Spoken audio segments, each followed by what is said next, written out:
it was my, as a nurse, you get, she asked me, I said, well, I didn't think nothing of it.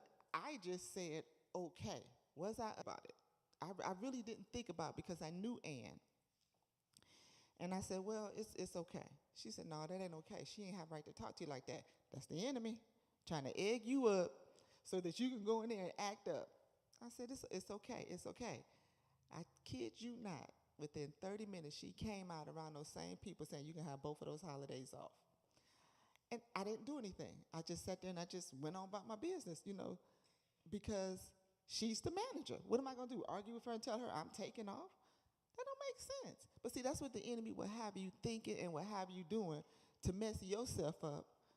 But I let it go, and I end up having both holidays off. So I give God the glory for that. It is about how you act and how you react. People watching how you react to situations. We're growing in that area. For some of us, I know I am. I'm still growing. Go ahead, Pastor. And the Bible is right. You did the right thing. And because the way you responded, God touched our heart. Yes, he did. Right? But we always can retaliate. But when we do what the Bible say, right, God gonna take care of us.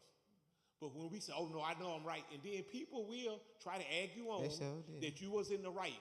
But we gotta remember who we represent.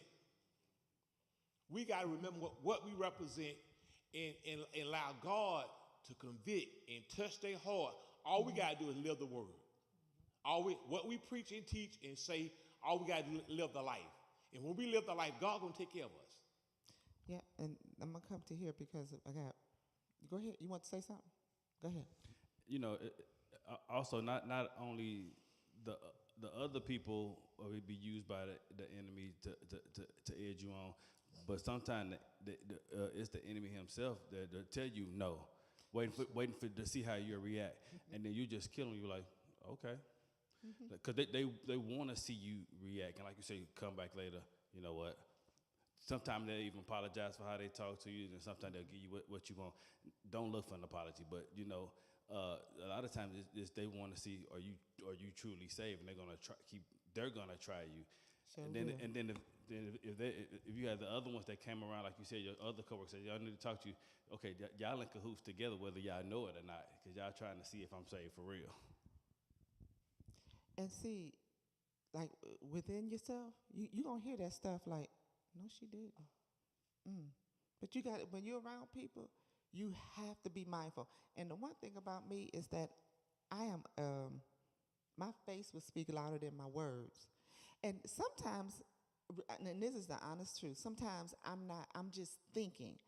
It's not a response to what you says. I'm just thinking. And some people, just look at me like, well, what's wrong with you? And I'm like, honestly, it's nothing, but they don't believe me because, they're used to how I used to be, and to God be the glory for change. Amen.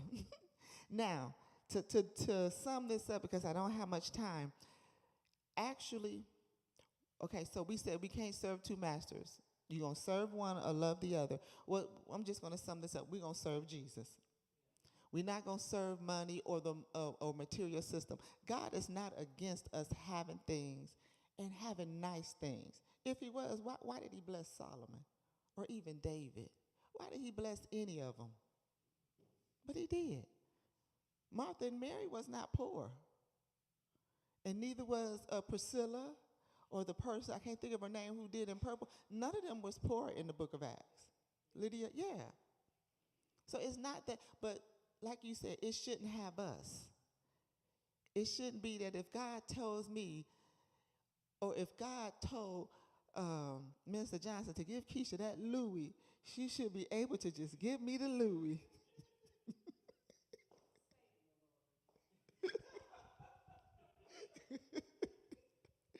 And it shouldn't be a problem. I can't remember who told the story about a suit that they were supposed to give, and they didn't want to give a good suit.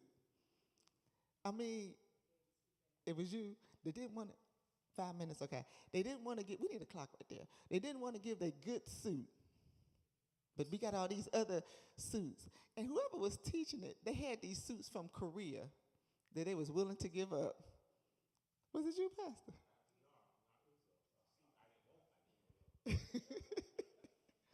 But that good suit we ain't want to give up. Let me tell you something. And I seriously have seen this. When you give what God tell you to give, He'll give it back to you better. So I have a story about that. We were stationed in Japan, and you know how how brothers always compliment each other. Oh, that's a nice suit. Let me have that. I did that one time to the brother in church. I said, man, that's a nice suit. Let me have it. And he started taking his jacket off. I said, what are you doing? And he gave me a lesson I'll never forget. He said, don't ask for nothing that you're not ready to receive right now. That Louis, I'm ready. I'm ready. Woo, Jesus.